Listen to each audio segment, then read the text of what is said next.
Hi everyone, welcome back to my channel and साथ में welcome back to our much awaited session. Now this session is going to be very beneficial for English literature students because आज की इस एक class के अंदर हम discuss करने वाले हैं हिस्ट्री ऑफ ब्रिटिश लिटरेचर को.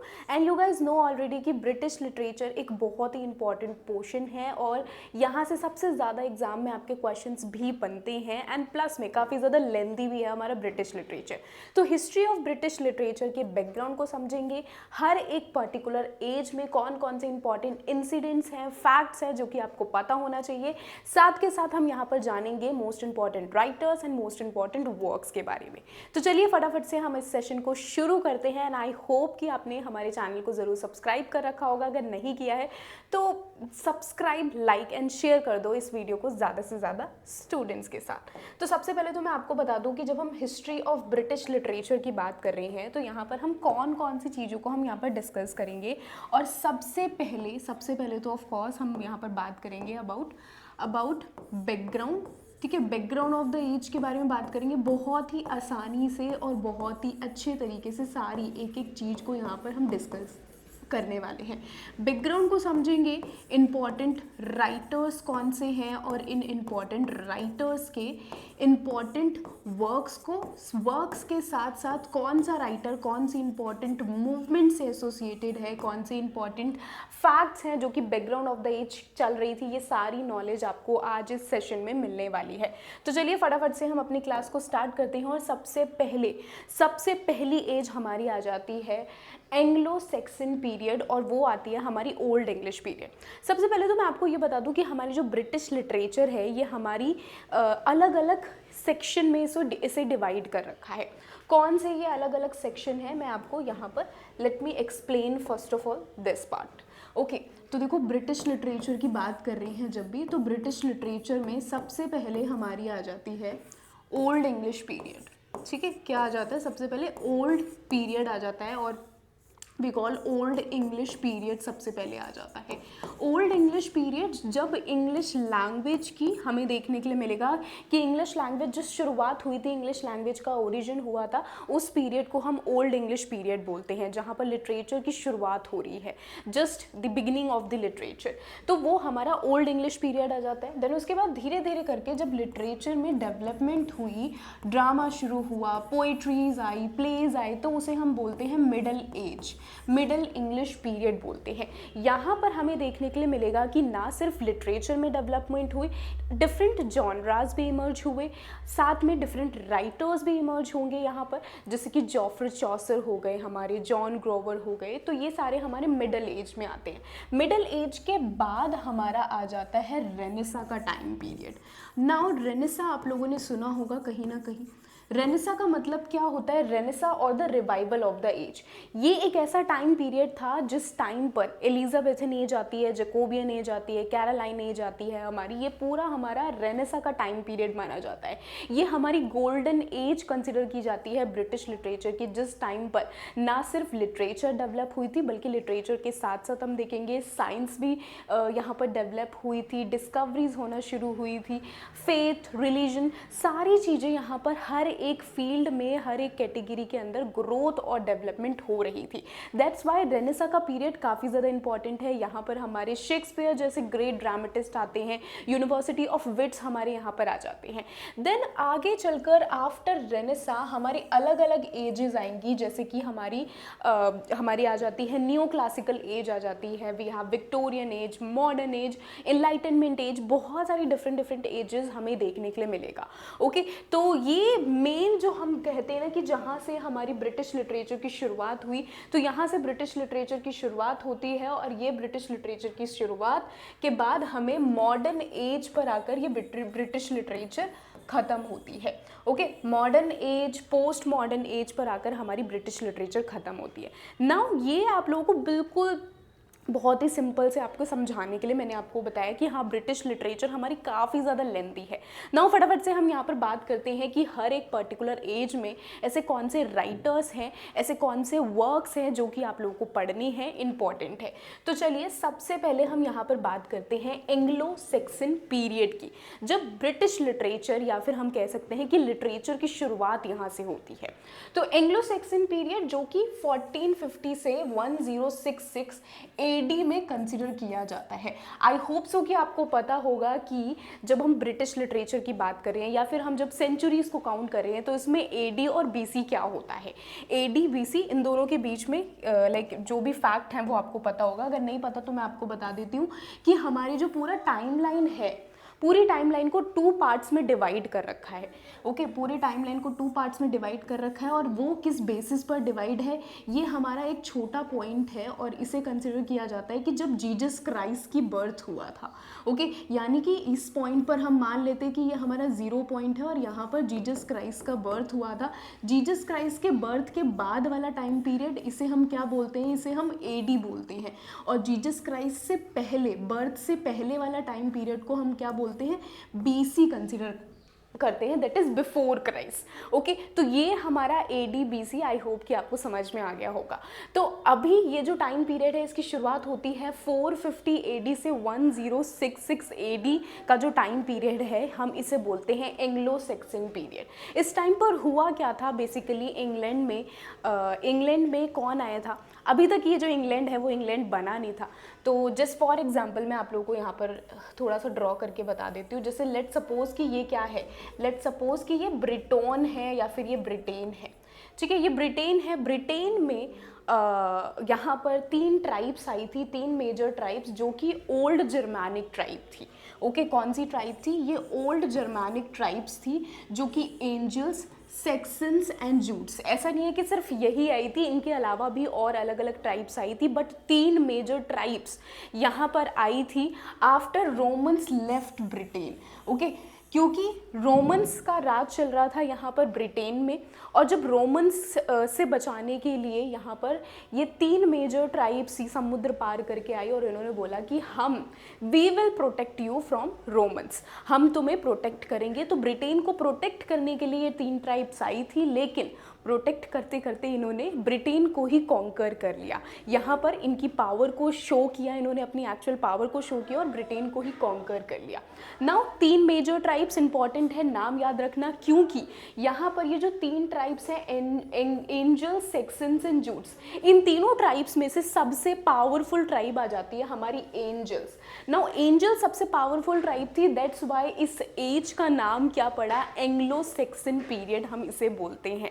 ओके, सबसे पावरफुल ट्राइब थी इसलिए। नाउ इसके साथ आपको देखने के लिए मिलेगा कि ऑफ कोर्स ये जब आए थे तो अपने साथ साथ क्या, कौन सा कल्चर लेकर आए थे, ये एक वॉर कल्चर अपने साथ लेकर आए थे। और इस टाइम पर जो लिटरेचर थी वो कैसी चलती थी, oral story telling, oral literature यहाँ पर इस टाइम पर चला करती थी। कोई भी ऐसा रिटन लिटरेचर वर्क यहाँ पर पब्लिश नहीं हुआ था, पब्लिश तो खैर नहीं होता था, बट मैन्यूस्क्रिप्ट में भी हमें कोई ऐसा वर्क देखने के लिए नहीं मिला है।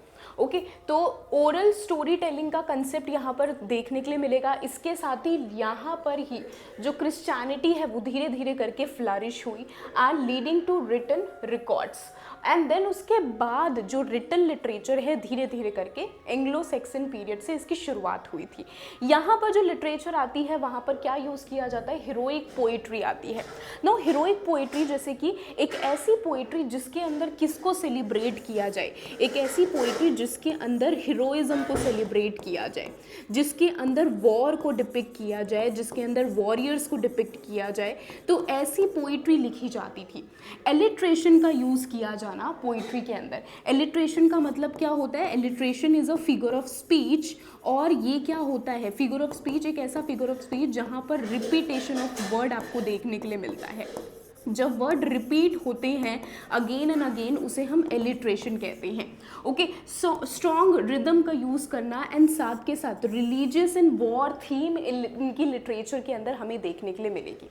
अभी हम जरा ये समझ लेते हैं कि यहाँ पर जो लिटरेचर आ रही थी वो कौन सी लिटरेचर थी, कौन से राइटर्स थे, ऑथर्स थे जो कि आपको पढ़ने हैं। देखो ऐसा नहीं है कि सिर्फ इतने ही वर्क्स थे या इतने ही राइटर्स थे, वर्क्स हमारे बहुत सारे आ जाते हैं, राइटिंग्स बहुत सारी आ जाती है, but exam point of view से कौन सी इंपॉर्टेंट है सिर्फ और सिर्फ हम उनको ही यहाँ पर कवर कर रहे हैं। तो सबसे पहले आ जाता है हमारा very famous and very important work जो कि आपको ज़रूर से ज़रूर कवर करना है, that is Beowulf. Beowulf very famous work जो कि अनोनिमसली लिखा गया था एंड लेटर जो रिसर्चर हैं, क्योंकि यहाँ पर जो हीरो है उसका नाम है बियोवुल्फ, तो लेटर इसको नाम दिया गया बियोवुल्फ। ओके, इसके अलावा एंग्लो सेक्सन क्रॉनिकल्स लिखे गए हैं which is believe to be written by King Alfred, इन्होंने लिखा है। कैडमन्स हेम जो कि कैडमन ने लिखा है, कैडमन को क्या बोला जाता है, इनको कंसिडर किया जाता है first religious poet, first poet इन्हें कंसिडर किया जाता है, और कैडमन हेम को क्या फर्स्ट पोइट्री बोला जाता है, ठीक है, फर्स्ट पोइट्री इनको, इनकी इस वर्क को बोला जाता है। नाउ ये भी बोला जाता है कि कैडमन ने ये जो हेम लिखा है इसके लिए इन्हें गॉड ने इंस्पायर किया था, कि God he was basically he was asleep, और तभी इनके सपनों में, इनके ड्रीम में गॉड आए और उसी ड्रीम से इंस्पायर होकर इन्होंने ये ब्यूटीफुल सा हेम लिखा। So basically Caedmon was a shepherd, normal shepherd थे और अपनी लाइफ जी रहे थे, एंड देन सडनली इनको गॉड ने वो आशीर्वाद दिया, हम कह सकते हैं, जिसकी वजह से इन्होंने ये हेम लिखा है।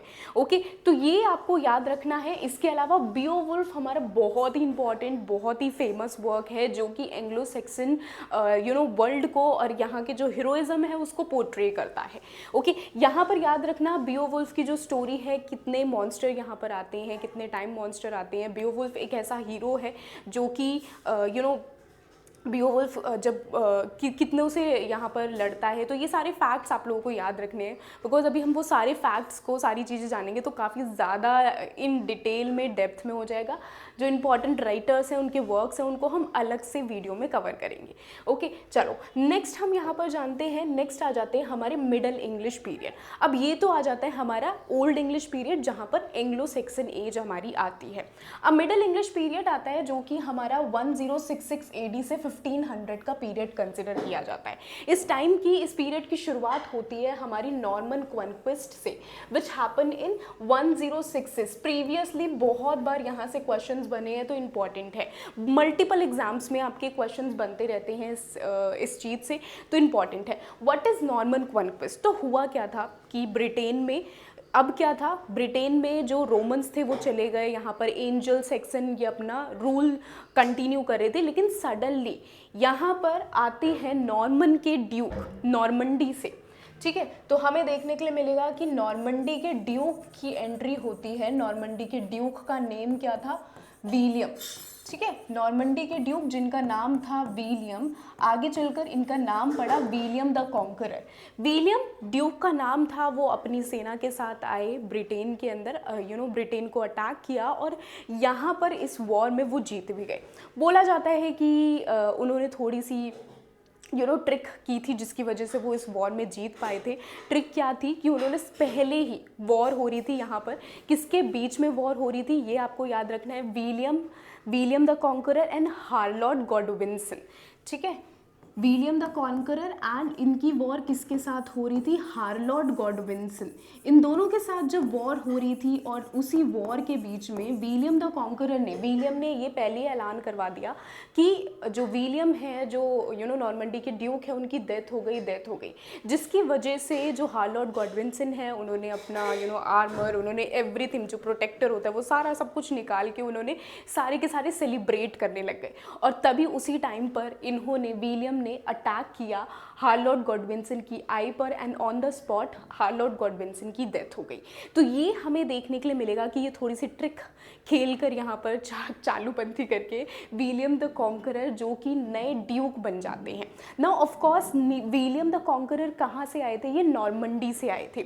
नॉर्मंडी में कौन सी लैंग्वेज बोली जाती थी? नॉर्मंडी में फ्रेंच लैंग्वेज का ज़्यादा यूज़ किया जाता था। अब हुआ क्या, देखो, एंजल सेक्सन्स और जूट्स, जब ये आए थे तो ये ओल्ड जर्मैनिक ट्राइब्स थे, ओके। ये अपने साथ अपनी लैंग्वेज को लेकर आए थे, अपने कल्चर को लेकर आए थे। अब नॉर्मंडी के ड्यूक आए हैं, ये अपनी लैंग्वेज को लेकर आए हैं, अपने फ्रेंच कल्चर को लेकर आए हैं अपने साथ साथ। अब यहाँ से शुरुआत होगी एक्चुअल इंग्लिश लैंग्वेज की, ओके। अभी हमें देखने के लिए मिलेगा इंग्लिश लैटिन लैंग्वेज, जो कि कौन बोला करते थे, लैटिन लैंग्वेज कहाँ से आई थी। Latin language already English basically Latin language जो कि ऑलरेडी रोमन्स से आई थी और रोमन्स इसका यूज़ किया करते थे। और Romans before angels Romans exist करते थे, तो रोमन से लैटिन लैंग्वेज आई। फ्रेंच लैंग्वेज कहाँ से आएगी, नॉर्मंडी के ड्यूक जब आए थे ये फ्रेंच लैंग्वेज को अपने साथ लेकर आए थे। और यहाँ पर जितना इनका टाइम पीरियड था, जितने टाइम ड्यूरेशन में इन्होंने अपना रूल किया था, उस टाइम पर इन्होंने क्या बोला था, इन्होंने फ्रेंच को ऑफिशियल लैंग्वेज की तरह यहाँ पर स्टेब्लिश कर दिया था। फ्रेंच को ऑफिशियल लैंग्वेज और द लैंग्वेज ऑफ कोर्ट इन्होंने पूरी तरीके से स्टेब्लिश कर दिया। एंड यहीं से ही आगे चलकर हमें और चीज़ें हम जानेंगे, फैक्ट्स जानेंगे, जहाँ पर हमें पता चलेगा कि इंग्लिश लैंग्वेज की शुरुआत हुई। अच्छा, आप लोगों ने कैंटरबरी टेल्स पढ़ा होगा, वहाँ पर कैंटरबरी टेल्स में आप लोगों ने देखा होगा कि किस तरीके से जो मैडम एलिसन है, ठीक है, या जो पायरेसिस है, वो किस तरीके से वो मॉक करने की कोशिश कर रही है। फ्रेंच उसे बोलनी नहीं आती है, लेकिन स्टिल वो ट्राई कर रही है कि मैं पूरी तरीके से फ्रेंच एक्सेंट में बोलूं। तो फ्रेंच एक्सेंट में बोलना या फ्रेंच लैंग्वेज बोलना, दैट इज़ समथिंग जो कि सुपीरियॉरिटी को रिप्रेजेंट करता है, और रिप्रेजेंट करता है कि यू आर समवन जो कि कोर्ट अथॉरिटी से बिलोंग करता है। तो ये क्या हमें बताता है कि फ्रेंच ऑफिशियल लैंग्वेज है, फ्रेंच को सुपीरियर माना जाता था इस टाइम पर, ओके। एंड देन उसके बाद इसी टाइम पर जो राइज हुआ था लिटरेचर में, शिलेवरी का राइज होना, रोमांटिक लिटरेचर का एंड मोरालिटी प्लेस का यहाँ पर राइज हुआ था, ओके। तो ये हमें देखने के लिए मिलेगा। जो फीचर्स थे लिटरेचर के अंदर, ह्यूमर का यूज़ करना, स्टोरी टेलिंग, नैरेटिव पोइट्री का, रिलीजियस थीम का यूज़ करना। Now the very important thing यहाँ पर क्या आ जाती है, जैसे कि मैंने क्या बोला, रिलीजियस पोइट्री का यहाँ पर राइज हुआ था। अब देखो हुआ क्या, यहाँ से शुरुआत होती है हमारी ड्रामा की, ओके। ड्रामा की शुरुआत यहाँ से होती है। कैसे शुरुआत होती है ड्रामा की यहाँ से, सबसे पहले जो हमारा ड्रामा था वो कैसी फॉर्म में आया था, रिलीजियस फॉर्म में ड्रामा को लिखा जाता था। ड्रामा में सबसे पहले क्या आ जाते हैं, हमारे मिरेकल ड्रामा आए थे। मिरेकल ड्रामा, मोरालिटी ड्रामा, जिसे हम मिरेकल प्ले, मोरालिटी प्ले, और कौन से आ जाते हैं, हमारे मिस्ट्री प्ले, ठीक है। Miracle play, morality play, mystery play, ये तीनों हमारे ड्रामा थे। और इसे हम क्या बोलते हैं, यहीं से ही शुरुआत होती है हमारी रिलीजियस ड्रामा की। Now miracle drama, morality drama, mystery drama, ये तीन ड्रामा बहुत ही इंपॉर्टेंट है। यहीं से ही ड्रामा का राइज होगा और ड्रामा इम्पॉर्टेंट है। मिरेकल ड्रामा कैसे आप लोगों को याद रखना है, miracle miracle miracle, Akshay Kumar का फेमस डायलॉग आपने सुना होगा। यानी कि यहाँ पर ऐसे ड्रामा की, ऐसे लिटरेचर की बात की जा रही है जहाँ पर जो संत थे, संत की लाइफ को पोर्ट्रे करना, ये ऐसे ड्रामा, रिलीजियस ड्रामा होते थे, संत की लाइफ को पोर्ट्रे करते थे। मोरालिटी ड्रामा क्या होंगे, मिस्ट्री ड्रामा क्या होंगे। मोरालिटी ड्रामा ऐसे ड्रामा होते थे जहाँ पर बाइबल की थीम को कन्वे किया जाता था। बाइबल की जो थीम्स थी वो यहाँ पर होती थी, या फिर बाइबल को दोबारा से, जो छोटी छोटी स्टोरीज़ हैं बाइबल को रीटेल करना, ठीक है। Retelling of Bible morality drama में देखने के लिए मिलेगा, जहाँ पर मोरालिटी को ज़्यादा से ज़्यादा लोगों तक पहुँचाना, क्रिश्चियन वैल्यूज़ के बारे में बताना। मिस्ट्री ड्रामा यहाँ पर किसके बारे में बताना, यानी कि क्रिश्चियनिटी के बारे में लोगों को बताना, क्रिश्चियन वैल्यूज़ के बारे में बताना। तो दैट इज़ समथिंग जो कि इन ड्रामा के अंदर पोर्ट्रे किया जाता था, ठीक है। तो ये हमारे सारे ड्रामा हो जाते हैं, रिलीजियस ड्रामा हो जाते हैं, और इन ड्रामा की यहाँ पर शुरुआत होती है miracle, morality and mystery drama, religious drama की यहाँ से शुरुआत होती है। देन आ जाती है हमारी नेक्स्ट, ओके। आई होप कि आपको इतना समझ में आ गया होगा। नेक्स्ट हम यहाँ पर आते हैं कि जब मिडल एज की बात कर रहे हैं, मिडल एज में हमारे कौन से इंपॉर्टेंट राइटर्स हैं। अच्छा, एंग्लो सैक्सन एज में पहले हमारी आती है Anglo Saxon age, then Norman age आती है। नॉर्मन एज में हमारी लिटरेचर की फील्ड में एज फार कोई भी ऐसा ग्रेट वर्क नहीं आया था, कोई ग्रेट पोइट्री इस टाइम पर नहीं आई थी। हमारी पहली डिबेट पोइट्री आई थी, the Nightingale and the owl. First debate poetry आती है हमारी एंग्लो नॉर्मन पीरियड से, जो सिर्फ और सिर्फ आपको याद रखनी है टाइटल पर्पज से। नेक्स्ट आ जाते हैं हमारी शुरुआत मिडिल एज में। अब देखो यहाँ पर कौन आ जाएंगे, जॉफ्री चौसर। जॉफ्री चौसर जो कि कौन सी एज में काउंट किए जाते हैं, हम इन्हें बोलते हैं एज ऑफ चौसर में इन्हें काउंट करते हैं, ठीक है। एज ऑफ चौसर में हम इन्हें काउंट करते हैं। जॉफ्री चौसर का फेमस वर्क है, ऑल्दो इन्होंने बहुत सारे वर्क्स लिखे हैं अलग अलग। इनके फ्रेंच लिटरेचर के वर्क आते हैं, फ्रेंच राइटिंग आती है, इटालियन फेज की राइटिंग आ जाती है, और इनका फर्स्ट मेजर इंग्लिश फेज का इंग्लिश राइटिंग और पहला इंग्लिश में लिखा जाने वाला वर्क आता है हमारा यहाँ पर finally, the Canterbury Tales, which is a collection of tales. Very very very important work of literature and questions बनते हैं। इसके बाद हमारे विलियम लैंडलैंड आ जाते हैं, जिनका फेमस वर्क आता है पियर्स द प्लाउमैन, जो कि रिलीजियस वर्क था, एक क्रिश्चियन टेल थी। ले मॉल्टे द आर्थर, ये फेमस वर्क है सर थॉमस मॉरले का, जहाँ पर ये किसकी स्टोरी को बता रहे हैं, किंग आर्थर की स्टोरी को यहाँ पर बताया गया है, इस पूरे वर्क के अंदर बताया गया है। Very very very important work. आगे चलकर लिटरेचर के बहुत सारे वर्क है जहाँ पर किंग आर्थर और जो आर्थर है उनका बार बार आप लोगों को मेंशन देखने के लिए मिलेगा। ओके, किंग आर्थर जो कि एक ग्रेट किंग कंसिडर किए जाते हैं और माइथोलॉजी में कंसिडर किया जाता है, यानी कि दिस इज़ अ मिथ इसे कंसिडर किया जाता है कि ये ग्रेट किंग थे और इनकी वाइफ थी जिनका नाम था गुनेवर, और इनकी वाइफ से, किंग आर्थर को अपनी वाइफ से as a dowry 12 knights and 12 round table मिले थे। नाउ 12 नाइट्स में से वन ऑफ द नाइट जिनके साथ गुनेवर एंड यानी कि आर्थर की वाइफ एंड नाइट जिसका नेम क्या था, लैंसलॉट, इन दोनों के बीच में अफेयर हो गया था। When Arthur came to know about this affair, तभी आर्थर एंड जो नाइट है इन दोनों के बीच में फाइट हुई थी। नाउ फाइट हुई तो थी इन दोनों के बीच में, लेकिन यहाँ पर आर्थर की डेथ हो जाती है। रीज़न क्या होता है, यहाँ पर नाइट नहीं मारता है बल्कि मॉडरेट इज़ अ कैरेक्टर जो कि किंग आर्थर को मारता है यहाँ पर। तो ये पूरा ओवरऑल स्टोरी होती है यहाँ पर, मतलब कि ये जो टेल्स है यहाँ पर आर्थर किंग, लेजेंड किंग, इनकी टेल्स को यहाँ पर बताया गया है। आप लोगों ने अगर द फेरी क्वीन वर्क पढ़ा है तो फेरी क्वीन के अंदर भी हमारा किंग आर्थर की स्टोरीज़ को बताया गया है, जो कि इम्पॉर्टेंट है। इसके साथ साथ आगे चलकर देखेंगे हमारे बहुत सारे वर्क्स हैं जहाँ पर नाइट का मेंशन किया गया है, जैसे कि कैंटरबरी टेल्स में वाइफ ऑफ बाथ की टेल आती है, वहाँ पर जो नाइट है आर्थर के नाइट का मेंशन किया गया है। इसके साथ हमारे आगे चलकर विक्टोरियन एज में पोइट्री आती है, तो पोइट्री में we have Lord Alfred Tennyson, Victorian age के एक फेमस पोइट है, वो भी किंग आर्थर के नाइट का मेंशन करते हैं। तो ये कहीं ना कहीं इम्पॉर्टेंट है, इनकी लिटरेचर के अंदर आपको बार बार रेफरेंसेस आपको देखने के लिए मिल जाएंगे। सो दैट्स वाई मैंने आपको ये पूरी स्टोरी को यहाँ पर बताया। ओके, तो ये हमारे इंपॉर्टेंट राइटर्स आ जाते हैं इस मिडल एज के। नेक्स्ट, अभी जब हम कैंटरबरी टेल्स की बात कर रहे हैं तो why not let's talk about the Canterbury Tales, very important tale. और कैंटरबरी टेल्स में सबसे पहले तो किसने लिखी है, जॉफ्री चौसर ने लिखी है, मिडल एज से बिलोंग करती है। It is suppose to be written की 1380 से 1400 के बीच में इस वर्क को लिखा गया है। ये फ्रेम नरेटिव वर्क है। Now what is frame narrative work? Frame narrative work एक ऐसा वर्क होता है जो कि स्टोरी के अंदर एक और स्टोरी जहाँ पर मौजूद होती है, यानी कि स्टोरी विद इन स्टोरी का जो वर्क होता है उसे हम फ्रेम नरेटिव वर्क बोलते हैं। यहाँ पर अलग अलग कैटेगरी के जो लोग हैं, अलग अलग, यानी कि कोई स्टेट सटायर क्या होता है, यानी कि जो रिलीजियस क्लास से बिलोंग करते हैं उनको सटायर करना, जो वर्किंग क्लास से बिलोंग करते हैं, कुछ हमारे कॉमनर्स से बिलोंग करते हैं, खैर वर्किंग और कॉमनर सेम हो गए, कुछ हायर से बिलोंग करते हैं, तो उन सभी के ऊपर सटायर यहाँ पर इन्होंने पुट किया है। ओके, सारे के सारे वर्क्स इन्होंने आयम्बिक पेंटामीटर में लिखे हैं। और इसके साथ ही यहाँ पर सबसे पहले हमारा प्रोलोग मौजूद है। प्रोलोग के बाद, जनरल प्रोलोग के बाद यहाँ पर पूरी टेल्स यहाँ पर इंडिविजुअली सारे पिलग्रिम्स सुनाते हैं।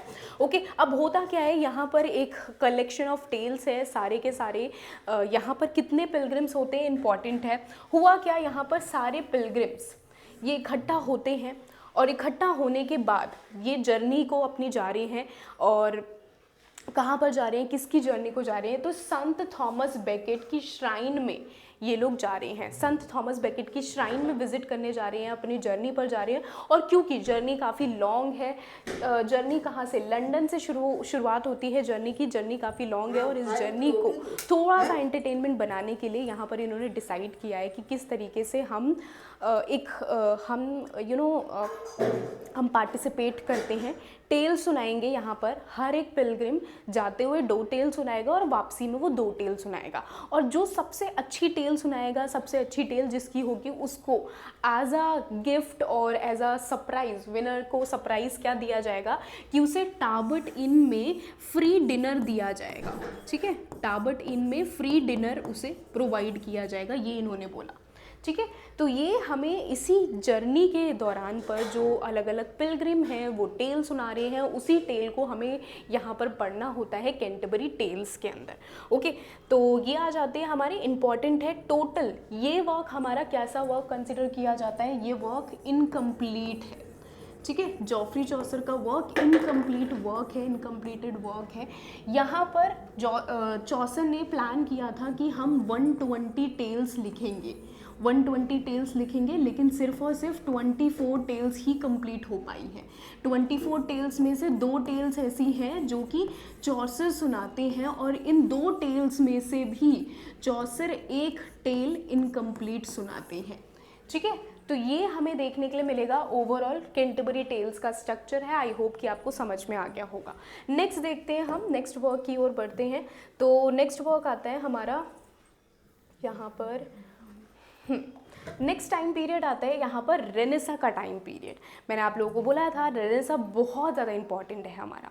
तो रेनेसा की जब हम बात कर रहे हैं, रेनेसा जो कि हमारा एलिजाबेथन एज भी, एलिजाबेथन पीरियड भी हम इसे कंसिडर करते हैं, 1500 से 1660 के बीच का टाइम पीरियड है। अब हुआ क्या, हमने ये देखा कि मिडल एज में इंग्लिश लैंग्वेज की शुरुआत हो गई, इंग्लिश लैंग्वेज राइटिंग्स जो थी वो इंग्लिश लैंग्वेज में शुरू हुई। लेकिन एज ऑफ चौसर के बाद हमारी एक और एज आ जाती है जिसे हम कहते हैं age of revival. Age of revival में हमारे थॉमस मोर जैसे फेमस राइटर आते हैं। थॉमस मोर का यूटोपिया इज़ फेमस, और इसके अलावा एज ऑफ रिवाइवल में हमारी बाइबल भी आती है। पहली बाइबल भी उसी टाइम पर पब्लिश हुई थी, प्रोटेस्टेंट मूवमेंट की वहाँ पर शुरुआत होती है। तो ये कुछ चीज़ें हैं जो कि एज ऑफ रिवाइवल में, यानी बिफोर एलिजाबेथन एज, ये सारी चीज़ें, ये सारे इंसिडेंट हमारे हो रहे थे। अब हुआ क्या, एलिजाबेथन एज जो कि 1500 से इसकी शुरुआत होती है, रेनेसा का टाइम पीरियड है। रेनेसा का मतलब क्या होता है, रेनेसा का मतलब होता है रिवाइवल ऑफ लर्निंग। ठीक है, रिवाइवल ऑफ क्लासिकल लर्निंग को हम रेनेसा कहते हैं। ठीक है, revival of classical learning is known as renaissance, यानी कि जो क्लासिकल वर्क्स थे, क्लासिकल राइटर्स ने जो वर्क्स लिखे थे, उनके वर्क से इंस्पायर होकर राइटिंग करना, उनके वर्क से इंस्पायर होकर वर्क लिखना, पोइट्री लिखना, जिसे हम क्या बोलते हैं, रेनेसा का टाइम पीरियड बोलते हैं और रेनेसा एज बोलते हैं। But Renaissance is not about कि हम राइटिंग लिटरेचर की ही बात कर रहे हैं। रेनेसा इसलिए भी इम्पॉर्टेंट है बिकॉज इस एज में हुआ क्या था, इस एज में अलग अलग फील्ड्स में भी ग्रोथ हुई थी। जैसे कि सबसे पहले हमें देखने के लिए मिलेगा कि साइंस की फील्ड में ग्रोथ होना। ठीक है, साइंस की फील्ड में ग्रोथ हुई थी, साथ के साथ इन्होंने एक्सप्लोरेशन करना शुरू कर दिया था।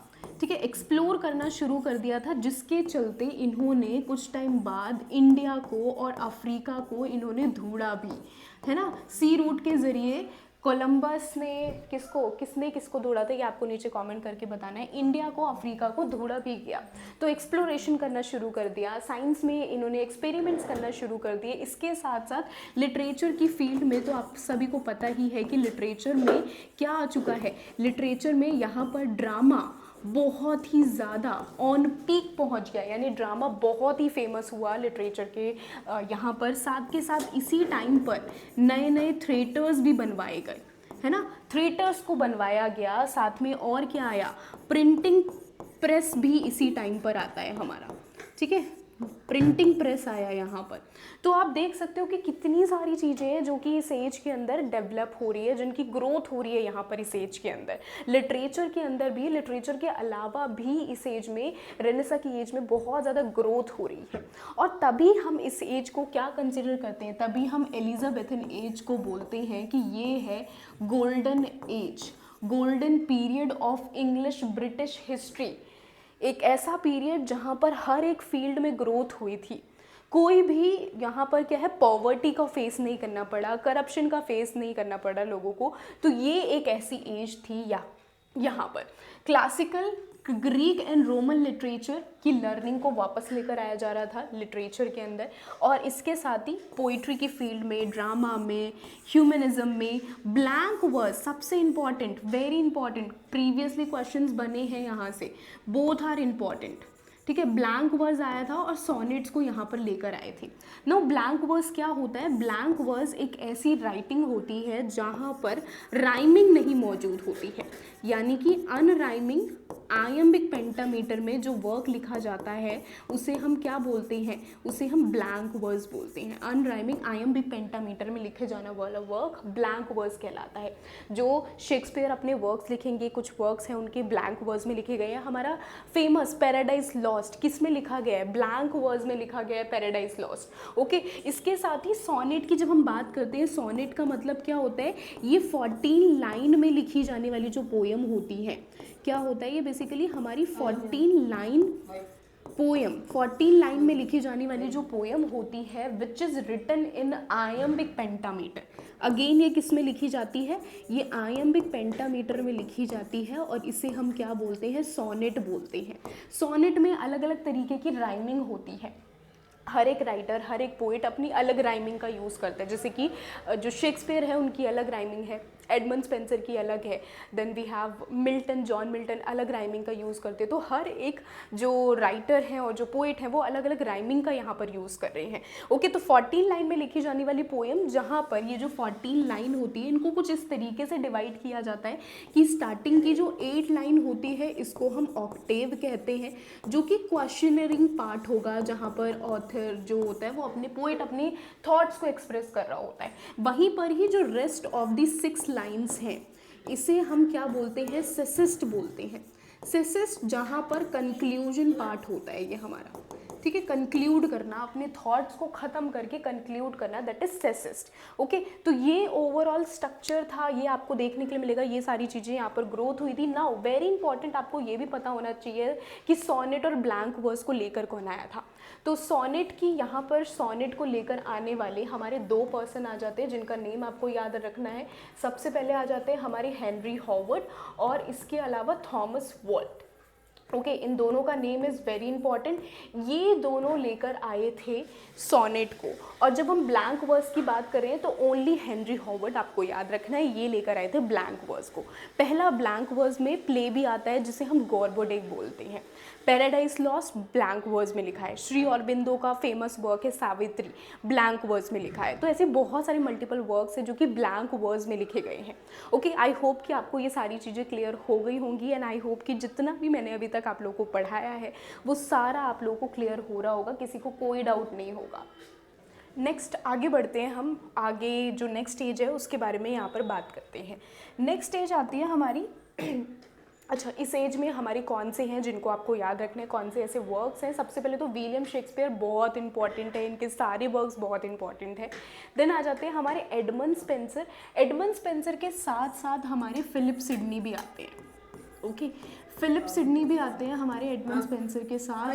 और Christopher Marlowe is important. Christopher Marlowe की जब हम बात कर रहे हैं तो आपको साथ के साथ ये भी देखना है कि यूनिवर्सिटी विट्स कौन कौन है। यूनिवर्सिटी ऑफ विट्स जो कि क्या है? बेसिकली ग्रुप ऑफ ड्रामेटिस्ट, ठीक है, ड्रामेटिस्ट का ग्रुप है जिनको नाम दिया गया था यूनिवर्सिटी ऑफ विट्स, क्योंकि ये ऐसे ड्रामेटिस्ट थे जो कि ऑक्सफोर्ड यूनिवर्सिटी और कैम्ब्रिज यूनिवर्सिटी से बिलोंग करते थे। लेकिन इनमें से कोई एक ऐसा फेमस ड्रामेटिस्ट था जो कि किसी भी यूनिवर्सिटी से नहीं बिलोंग करता था, वो थे थॉमस किड। ओके, तो ये यूनिवर्सिटी विट्स फेमस ड्रामेटिस्ट हैं।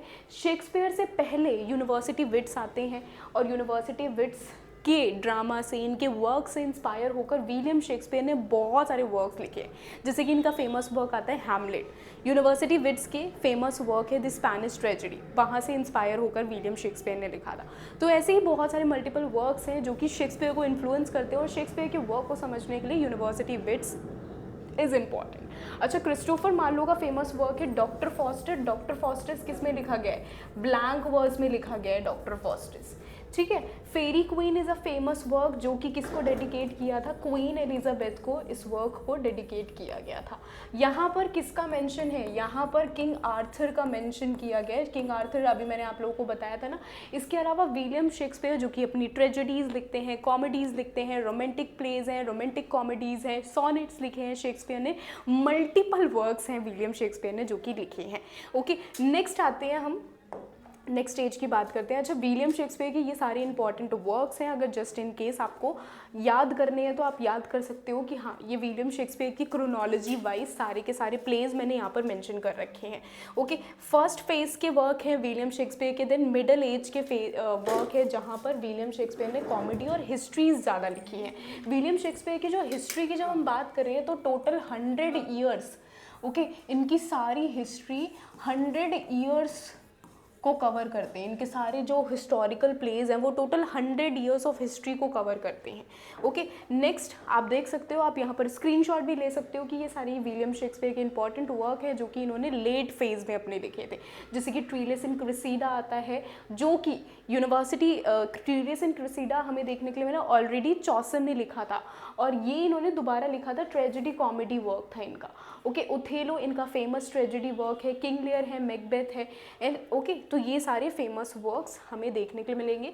ये शेक्सपियर के लास्ट फेज के वर्क हैं जो कि विलियम शेक्सपियर ने लिखे हैं। ओके, चलो नेक्स्ट आते हैं, हम नेक्स्ट राइटर की बात करते हैं। हम नेक्स्ट आफ्टर विलियम शेक्सपियर की जो एज आती है ना, इसके बाद हमारी क्या होता है, विलियम शेक्सपियर की जो टाइम पीरियड है वो कब ख़त्म होता है, यहाँ पर चीज़ें मैं आप लोगों को मेंशन कर देती हूँ। विलियम शेक्सपियर की जो एज है वो एंड होती है हमारी 1558 से शुरू होकर 1603। ये क्या है, हमारी एलिजाबेथन एज हम इसे कंसिडर करते हैं, ठीक है। एलिजाबेथन एज हम इसे बोलते हैं। अब हुआ क्या, क्वीन एलिजाबेथ की इस टाइम पर डेथ हो जाती है 1603 में।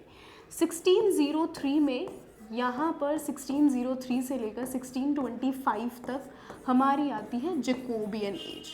जैकोबियन एज, इस टाइम पर किंग कौन बनते हैं जैकोबियन एज में? यहाँ पर बन जाते हैं किंग जेम्स। किंग जेम्स कहाँ से आते हैं? किंग जेम्स जो कि जेम्स 6 थे स्कॉटलैंड के, ठीक है, यानी कि ऑलरेडी स्कॉटलैंड के किंग थे जेम्स 6 ऑफ स्कॉटलैंड, ये बन जाते हैं जेम्स फर्स्ट ऑफ इंग्लैंड, ठीक है। जेम्स फर्स्ट ऑफ इंग्लैंड ये बन जाते हैं, और इसी के साथ ही हमें देखने के लिए मिलेगा कि यहाँ पर जो स्कॉटलैंड है और इंग्लैंड है ये दोनों एक हो जाते हैं, ठीक है, विच इज़ इम्पॉर्टेंट। ओके, ये आपको याद रखना है, किंग जेम्स कि जेम्स 6 ऑफ स्कॉटलैंड वो जेम्स फर्स्ट बन जाते हैं, इंग्लैंड के किंग बन जाते हैं, क्योंकि एलिजाबेथ ने शादी नहीं की थी तो उनके आगे कोई भी आगे उनका जो चाइल्ड थे वो थे नहीं, तो आगे उनके जो जनरेशन है डिसेंडर वो आगे कंटिन्यू नहीं हुई। ओके, तो ये जैकोबियन एज थी हमारी। जैकोबियन एज में इस टाइम पर हुआ क्या था, प्रोटेस्टेंट मूवमेंट काफ़ी ज़्यादा फेमस हो रही थी, पॉपुलर हो रही थी। Now what is Protestant movement? Protestant movement एक ऐसी मूवमेंट थी जो कि मार्टिन लूथर ने शुरू की थी। हुआ क्या था कि चर्च में बड़े लेवल पर करप्शन फैलाई जा रही थी, ओके, जिसमें जो चर्च के पादरी हम कहते हैं या फिर हम बिशॉप्स, फादर जिसे हम कहते हैं, तो वो क्या करा करते थे, वो जो जनता थी उनको किस तरीके से पागल बनाया करते थे। पार्डनर आपने सुना होगा, तो पार्डनर एक फेक इंडल्जेंस सेल किया करते थे। ये बोला करते थे कि अगर आपने अपनी लाइफ में कोई भी गलती की है, कोई भी किसी भी तरह का आपने पाप किया है, अगर आपको पश्चाताप चाहिए, आपको माफ़ी चाहिए, तो आपको एक सर्टिफिकेट खरीदना पड़ेगा। काफ़ी महंगे दामों पर उस सर्टिफिकेट को बेचा जाता था। तो आपको सर्टिफिकेट खरीदना पड़ेगा, उस सर्टिफिकेट पर मोहर लगाकर वो दे देते थे कि अगर आपने सर्टिफिकेट खरीद लिया तो गॉड आपको जो आपने जो भी क्राइम किया है उसकी माफ़ी आपको मिल जाएगी, और अगर आपने सर्टिफिकेट नहीं खरीदा तो दैट मीन्स कि आपको भगवान ने माफ़ नहीं किया। तो गरीब जनता को कुछ इस तरीके से यहाँ पर लूटा जा रहा था, ये फेक इंडल्जिस को सेल करके लूटा जा रहा था, जिसके अगेंस्ट में मार्टिन लूथर ने चर्च के आगे खड़े होकर उन्होंने 99 थीसिस ऑफ लेटर लिखा, 95 थीसिस ऑफ लेटर लिखे, और चर्च पे जाकर उन्होंने थप्पा लगा दिया, स्टैंप लगा दिया कि ये इतना बड़े लेवल पर, मास लेवल पर जो करप्शन यहाँ पर फैला रहा है चर्च, वो स्टॉप करने की ज़रूरत है। अब यही कहलाती है हमारी प्रोटेस्टेंट मूवमेंट। अब ये प्रोटेस्टेंट मूवमेंट जो थी, प्रोटेस्टेंट मूवमेंट को फुली सपोर्ट कर रहे थे कौन यहाँ पर, क्वीन एलिजाबेथ भी सपोर्ट कर रही थी, और साथ के साथ जेम्स सिक्स्थ भी यहाँ पर सपोर्ट कर रहे थे प्रोटेस्टेंट मूवमेंट को। अब हुआ क्या, जैकोबियन एज के बाद आगे चलकर हमारी नेक्स्ट एज आती है, जो कि आ जाती है हमारी 1625 से 1649 की एज। ये आती है हमारी कैरोलाइन एज। कैरोलाइन एज में किंग कौन बनते हैं, इस एज में किंग बन जाते हैं चार्ल्स। ठीक है, चार्ल्स फर्स्ट यहाँ पर किंग बनते हैं इंग्लैंड के। अब चार्ल्स फर्स्ट जब किंग बने थे तो इन्होंने काफ़ी बड़े बड़े फैसला लिया। सबसे पहले इन्होंने ये फैसला लिया कि ये यहाँ पर जो ये शादी करने का जब इन्होंने फैसला लिया तो ये सबसे पहले तो प्रोटेस्टेंट्स को सपोर्ट नहीं कर रहे थे। पहली चीज़, ये कैथोलिक्स को सपोर्ट कर रहे थे, कैथोलिक्स जो कि चर्च में करप्शन फैलाया करते थे। तो चार्ल्स फर्स्ट कैथोलिक्स को सपोर्ट कर रहे थे, प्रोटेस्टेंट्स को सपोर्ट नहीं कर रहे थे, जिसके चलते चार्ल्स फर्स्ट के अगेंस्ट में जनता भड़क उठी, और जनता ने यहाँ पर क्या कर दी, यहाँ पर हो गई हमारी फर्स्ट इंग्लिश सिविल वॉर। ठीक है, क्या हो गया हमारा, फर्स्ट इंग्लिश सिविल वॉर यहाँ पर हो जाती है। सिविल वॉर का मतलब क्या होता है, सिविल वॉर यानी कि जब एक कंट्री के भी अंदर ही जब वॉर होती है, अंदरूनी दिक्कतों की वजह से वॉर होती है, तो वो हमारी सिविल वॉर होती है। तो पहली सिविल वॉर हो गई, जो कि कब हुई थी, हमारी 1642 में। 1642 में पहली सिविल वॉर होती है, और ये हमारी सिविल वॉर के चलते हुआ क्या था कि चार्ल्स को यहाँ पर चार्ल्स की डेथ हो जाती है, चार्ल्स को मार दिया जाता है। एंड देन उसके बाद हमारी एक और इम्पॉर्टेंट मूवमेंट आती है। इसके बाद हमारी 1649 से, ठीक है, ये आपको सारी चीज़ें याद रखनी है, बैकग्राउंड बहुत इंपॉर्टेंट है। इसके बाद 1649 से लेकर 1660 तक कोई भी किंग नहीं था इस टाइम पर थे लॉर्ड प्रोटेक्टर। ओके, कोई भी किंग नहीं था यहाँ पर। इस टाइम पर आ जाते हैं लॉर्ड प्रोटेक्टर, जिनका नाम क्या था, क्रोमवेल। ओके, क्रोमवेल इनका नाम था, और यही पूरी जनता को यहाँ पर चला रहे थे इस टाइम पर। और इसी एज को हम क्या बोलते हैं, इस एज को हम अलग अलग नामों से जानते हैं। समटाइम्स इस एज को हम प्यूरिटन एज कहते हैं, ठीक है, समटाइम्स प्यूरिटन एज कहते हैं, समटाइम्स कॉमनवेल्थ एज कहते हैं। ओके, तो अलग अलग नामों से इस एज को जानते हैं। समटाइम्स हम इसे एज ऑफ जॉन मिल्टन भी कहते हैं। ठीक है, एज ऑफ जॉन मिल्टन भी कहते हैं, क्योंकि जॉन मिल्टन किसके आइडिया को सपोर्ट कर रहे थे, वो प्यूरिटन के आइडिया को सपोर्ट कर रहे थे।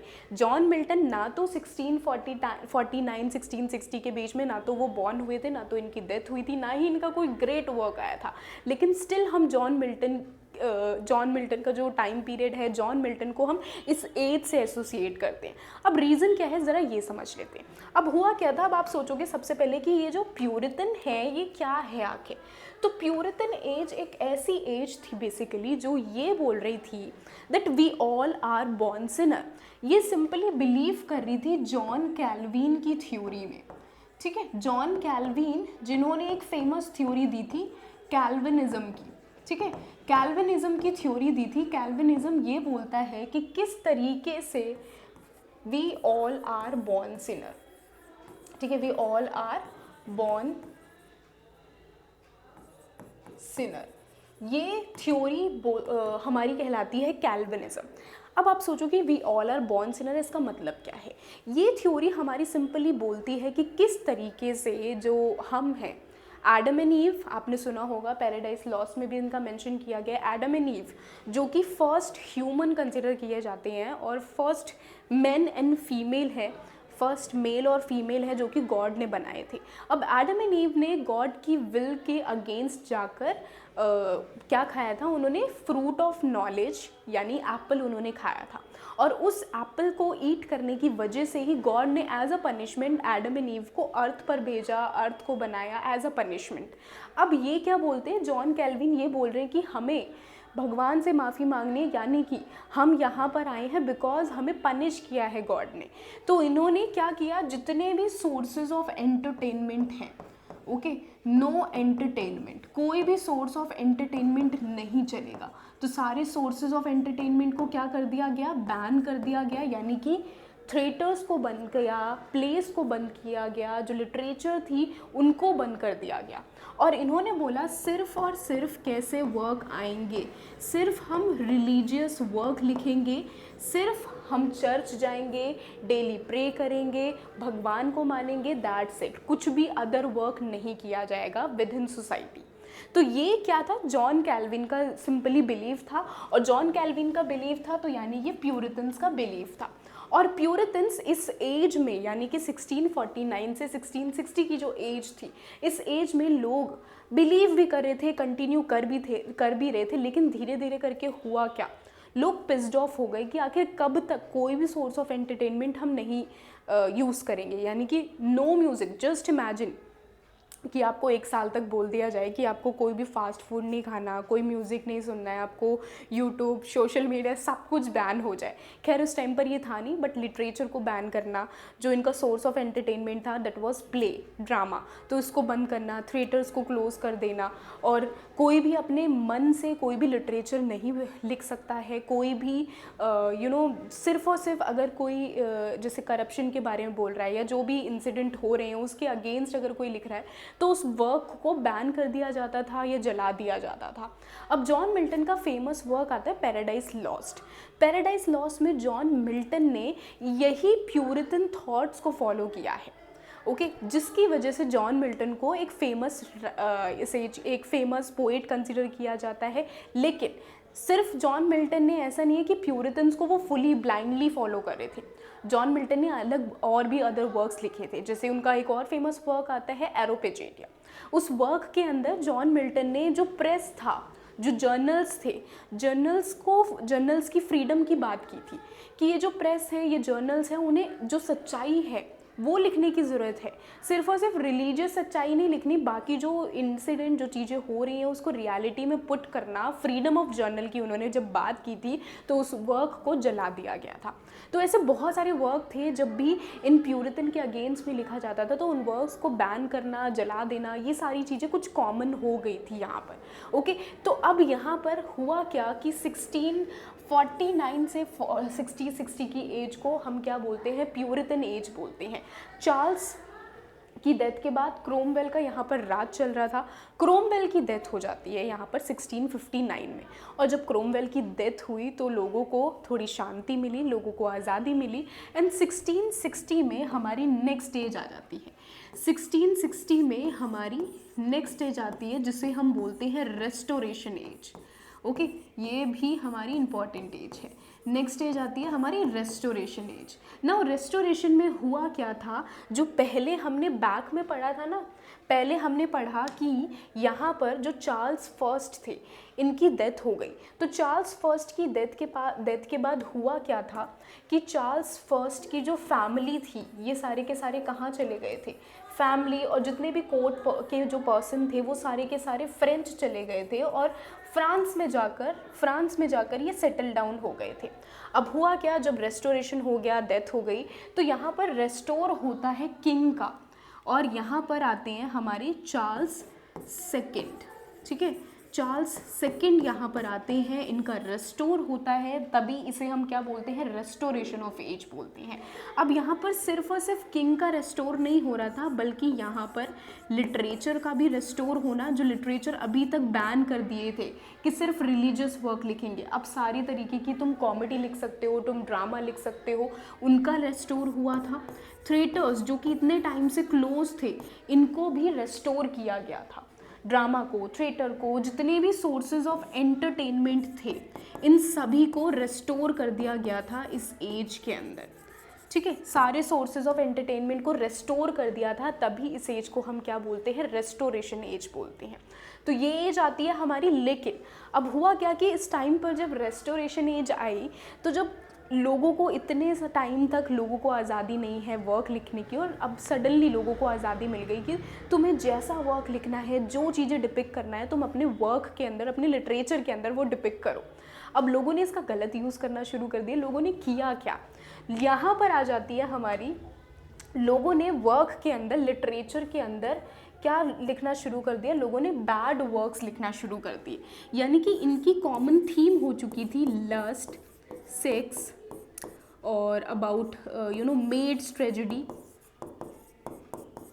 मेड्स ट्रेजेडी को लिखना। तो ये कुछ कॉमन थीम थी जो लोगों ने बना ली थी कि लिटरेचर में, कॉमेडी में हम सिर्फ और सिर्फ ऐसे ही वर्क लिख रहे हैं, जहाँ पर जो सेक्सुअल प्लेजर है उसकी बात करना, लस्ट की बात करना, ग्रीडीनेस की बात करना, कुछ भी मोरल वर्क प्रोड्यूस ही नहीं किया जा रहा था। तो तभी रेस्टोरेशन एज के जो वर्क्स हैं यहाँ पर हमें देखने के लिए मिलेगा कि जो लिटरेचर थी, यहाँ पर आ जाते हैं हमारे, जैसे जॉन ड्राइडन है, तो जॉन ड्राइडन का फेमस वर्क आता है मैकफ्लेगने आता है, जहाँ पर वो क्रिटिसाइज़ कर रहे हैं ऐसे राइटर्स को जो कि बैड वर्क लिख रहे हैं, और सिर्फ लिटरेचर इसलिए लिखी जा रही है ताकि हम ज़्यादा से ज़्यादा वर्क्स को पब्लिश करवाएं और उन वर्क्स की वजह से हमें पैसे मिले। तो अब जो लिटरेचर थी वो for the sake of money यहाँ पर राइटर्स प्रोड्यूस कर रहे थे। सो दैट्स वाई हमारी रेस्टोरेशन एज आ जाती है। और रेस्टोरेशन एज हमारी, इसी एज में हमारी बैड वर्क्स आ जाते हैं। रेस्टोरेशन कॉमेडी काफ़ी ज़्यादा फेमस है, कॉमेडी ऑफ मैनर भी रेस्टोरेशन एज में ही आता है हमारा। नाउ रेस्टोरेशन एज के बाद हमारी नेक्स्ट एज अब आती है हमारी new classical as. New classical as जो कि हमारी 1700 में इसकी शुरुआत हुई थी, नॉट 1660, 1700 में इसकी न्यू क्लासिकल एज की शुरुआत होती है। तो रेस्टोरेशन एज जो कि हमारी 1660 में चार्ल्स सेकंड का रेस्टोर हुआ था। अच्छा, चार्ल्स सेकंड जब आए थे अपने साथ फ्रांस से आए थे, तो अब ये दोबारा से फ्रेंच लिटरेचर को लेकर आए थे अपने साथ। लेकिन इस टाइम पर फ्रेंच लैंग्वेज नहीं आई थी, बल्कि ये अपने साथ साथ फ्रेंच ट्रेंड लेकर आए थे। यानी कि फ्रांस का जो ड्रेसिंग स्टाइल है, उनके जो मैनर्स हैं, ये कुछ चीज़ें हैं जो कि अपने साथ लेकर आए थे। और लिटरेचर के अंदर हमें चारों ओर वही नज़र आएगा। ड्रेसिंग स्टाइल इनका कुछ फ्रेंच तरीके से हो गया था, इनका जो मैनर था वो कुछ फ्रांस तरीके से हो गया था, फ्रेंच तरीके से हो गया था। ओके, नेक्स्ट एज आती है हमारी new classical as. New classical as को हम ऑगस्टन एज भी बोलते हैं। और इस टाइम पर हमारे फेमस राइटर, फेमस पोएट आ जाते हैं हमारे अलेक्जेंडर पोप। ना न्यू क्लासिकल एज में ऐसा क्या हुआ था, ज़रा इसको समझ लेते हैं। न्यू क्लासिकल एज ये एक ऐसी एज थी जिस टाइम पर राइटर्स ने क्या किया था, राइटर ने एक ट्रेंड शुरू किया था कि हम जो ऑगस्टन एज, जब किंग ऑगस्टस किंग थे, ठीक है, तो उस टाइम पर जो लिटरेचर लिखी जा रही थी, उस टाइम के जो वर्क्स लिखे गए थे, उनकी राइटिंग से इंस्पायर होकर हम वर्क लिखेंगे, ठीक है। लेकिन अब हुआ क्या, क्योंकि यहाँ पर मैंने आप लोगों को बोला कि लालची ज़्यादा हो गए थे लोग, तो लोगों ने क्या किया कि उनकी राइटिंग से इंस्पायर होने की बजाय टोटली उनके वर्क को कॉपी पेस्ट करना शुरू कर दिया। यानी कि उनके वर्क को इमिटेट करना यहाँ पर शुरू कर दिया न्यू क्लासिकल एज में। ना जब उन्होंने इमिटेट करना शुरू कर दिया, तो इसी टाइम पर हमारे एक फेमस पोइट आ जाते हैं, अलेक्जेंडर पोप। अलेक्जेंडर पोप ने फेमस वर्क्स भी लिखे हैं, जहाँ पर वो फेमस कोट करते हैं, be Homer's work day and night, read them by day and delight by night. यानी कि होमर के वर्क को तुम्हें दिन रात पढ़ना है और दिन रात पढ़ के होमर के वर्क से इंस्पायर हो, ठीक है। तो ये हमें देखने के लिए मिलेगा कि अलेक्जेंडर पोप फेमस पोएट आते हैं। और इस टाइम पर जो राइटिंग्स थी, अगेन वो मोरल राइटिंग्स नहीं प्रोड्यूस हो रही थी, विटी प्रोज यहाँ पर आ रही थी। रूल्स इन पोइट्री कि स्ट्रिक्ट रूल्स को ही फॉलो करेंगे, रूल्स एंड रेगुलेशन को फॉलो करेंगे। और ये रूल्स कहाँ से आते हैं, बिकॉज ऑफ कोर्स जो क्लासिकल ट्रेंड्स को ये फॉलो कर रहे थे, जो क्लासिकल लिटरेचर्स को, पोएट्स को, पोइट्री को ये फॉलो कर रहे थे, जो वो रूल्स फॉलो किया करते थे, जिस राइटिंग में उन्होंने जो स्ट्रक्चर लिखा है, वो सेम स्ट्रक्चर यहाँ पर राइटर्स, पोएट अपने वर्क के अंदर फॉलो करने लग रहे थे। ओके, तो ये हमें रूल्स देखने के लिए मिलेगा पोइट्री में। इसके अलावा मॉक एपिक पोइट्री काफ़ी ज़्यादा फेमस हो रही थी। अब देखो, एपिक वर्क सिर्फ और सिर्फ, अगर मैं एपिक पोएम बोलूँ तो एपिक पोएम एक ऐसी पोएम होती है जहाँ पर ग्रेट नरेटिव होता है, ग्रैंड नरेटिव होता है, मल्टीपल राइटर्स होते हैं और एक सीरियस इशू के बारे में यहाँ पर बात की जाती है। मॉक एपिक का मतलब क्या होता है, हम किसी का मॉक कर रहे हैं, मजाक उड़ाते हुए हम एक वर्क लिख रहे हैं। जैसे कि हमारा फेमस वर्क आता है the rape of the lock, okay, the rape of the lock by Alexander pope, okay, the rape of the lock by Alexander pope, जहाँ पर हुआ क्या था, एक लॉक यानी कि एक जो जुल्फ़े हैं उसके कटने पर कितना बड़ा इशू बनाया गया था, एक रियल इंसिडेंट पर ये वर्क लिखा गया था। तो रेप ऑफ द लॉक एक एपिक वर्क था, हीरोइक कपलेट में लिखा गया था। तो एक हीरोइक वर्क की तरह यहाँ पर गॉड गॉडेसेस यहाँ पर मौजूद होते हैं, सारे प्रोटेक्ट कर रहे हैं, यहाँ पर जो लॉक ऑफ द हेयर है उसको प्रोटेक्ट करने के लिए बैठे हुए हैं, लेकिन एट द एंड जो लॉक है वो कट हो ही जाता है, okay, and then lock cut होने के बाद वो हेवन में जाकर वो एक स्टार बन जाता है। तो लॉक को, हेयर ऑफ द लॉक को इतने बड़े तरीके से, एक ग्रैंड तरीके से यहाँ पर पोर्ट्रे किया गया है। सो दैट इज़ समथिंग जो कि हमारा मॉक एपिक वर्क कहलाता है। तो न्यू क्लासिकल एज में क्या सीखा हमने कि जो राइटर्स थे वो क्लासिकल राइटिंग्स, ऑगस्टिन के टाइम पर जो वर्क्स लिखे थे उनसे इंस्पायर थे। स्ट्रक्चर ऐसा था कि बिल्कुल स्ट्रिक्ट मॉरल्स को, यानी बिल्कुल स्ट्रिक्ट स्ट्रक्चर्स को फॉलो किया जा रहा था। पोइट्री में क्या, मॉक एपिक पोइट्री ऐसे फेमस ट्रेंड कर रही थी, ओके। नेक्स्ट आते हैं, हम नेक्स्ट एज की बात करते हैं। नेक्स्ट, अच्छा, इस टाइम पर हमारे कौन से इंपॉर्टेंट पोएट्स आ जाते हैं, तो John Dryden from restoration age, Alexander pope आते हैं हमारे, अलेक्जेंडर पोप हमारे न्यू क्लासिकल एज से आते हैं। एंड इसके अलावा Jonathan Swift is also important, जो कि हमारी इसी सेम एज से बिलोंग करते हैं और इन्हें हम एनलाइटनमेंट एज से भी हम बोलते हैं, जिनका फेमस वर्क कभी ना कभी आप लोगों ने गुलिवर्स ट्रेवल आप लोगों ने ज़रूर पढ़ा होगा, है ना। तो गुलिवर्स ट्रेवल इनका फेमस वर्क आता है। नेक्स्ट वर्क देखते हैं हम यहाँ पर। तो नेक्स्ट एज आ जाती है हमारी रोमांटिक एज। अब न्यू क्लासिकल एज आई, न्यू क्लासिकल एज के बाद हमारी आ जाती है रोमांटिक एज। रोमांटिक एज जिसकी शुरुआत होती है 1797 से 1837 तक रोमांटिक एज कंसिडर करते हैं।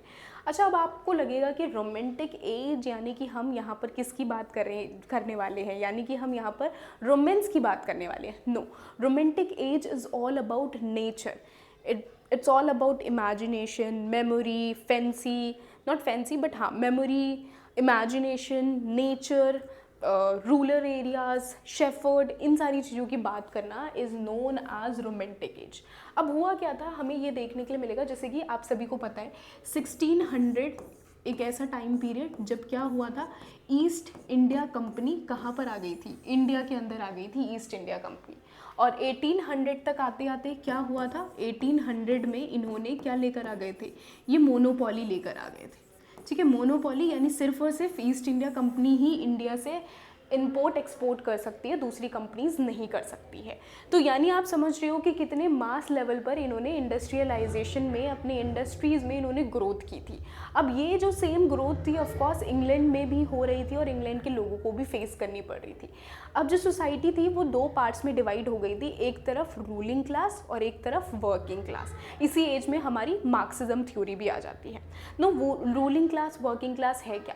अब देखो, क्योंकि इंडस्ट्रियलाइजेशन हो रहा है और इंडस्ट्रियलाइजेशन के चलते सोसाइटी में एक तरफ, एक कोने में वो लोग हैं जो कि कॉमन लोग हैं, कॉमन पीपल हैं जो कि इस इंडस्ट्री के अंदर काम करना चाहते हैं ताकि वो दो वक्त की रोटी खा लें, क्योंकि अब उनका जो रोज़गार था वो उनसे छिन चुका है, बड़ी बड़ी कंपनीज आ चुकी हैं तो रोज़गार छिन चुका है, तो वो वर्किंग क्लास में इंक्लूड किए जाते हैं।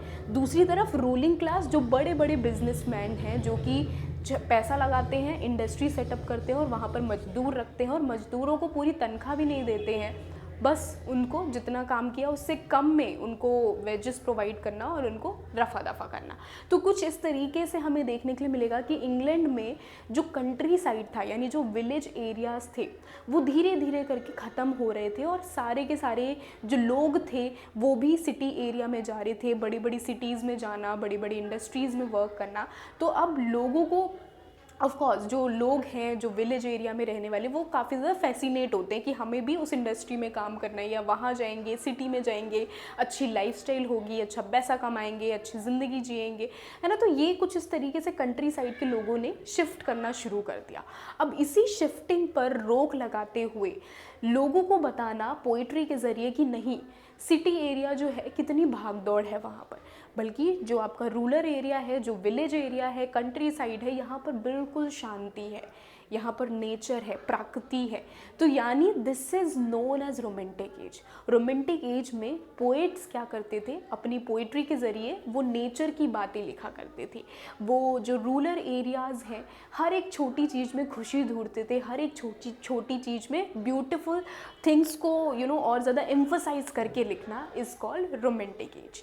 ओके, तो रोमांटिक एज आती है हमारी 1798 से 1837 तक, ये रोमांटिक एज हमारी रहती है। अब एज अ रिएक्शन था इंडस्ट्रियल रिवोल्यूशन के अगेंस्ट में और रैशनल थिंकिंग के अगेंस्ट में। रैशनल थिंकिंग का मतलब था कह रही हूँ क्या था कि यानी कि ये ऐसे राइटर्स थे जैसे कि रेने डिक्रीट्स आते हैं, जो कि बोलते हैं कि हमें सिर्फ और सिर्फ रीजनिंग के ऊपर फोकस करना है। ओके, यानी कि ऐसे लोग जो कि रीज़न को सच मानते हैं, जो कि फैक्ट्स को सच मानते हैं। तो रैशनल थिंकिंग के अगेंस्ट में ये एज आई थी। इसके साथ ही इस एज में फोकस किया जाता था कि हम इमोशनल पोइट्रीज़ लिखें, इमेजिनेशन वर्क लिखें, नेचर की बात हम करें, ताकि जो कंट्री साइड के लोग हैं वो कहीं ना कहीं सिटी एरिया में ना जाएं, बल्कि यहीं पर ही वो रहें, आगे अपनी ज़िंदगी को कंटिन्यू करें। ओके, तो ये हमें देखने के लिए मिलेगा। इसकी शुरुआत कहाँ से हुई थी? Lyrical Ballads which was published in 1798, a very famous work और the foundational work of romantic literature. Okay, इससे यहाँ पर इस एज से शुरुआत होती है। बट बिफोर लिरिकल बैलेट हमारे कौन आ जाते हैं? Very famous poet William Blake, जो कि अपनी पोइट्री के अंदर, अपने वर्क के अंदर innocent face, experience face, songs of innocence, songs of experience इनका फेमस वर्क आ जाता है।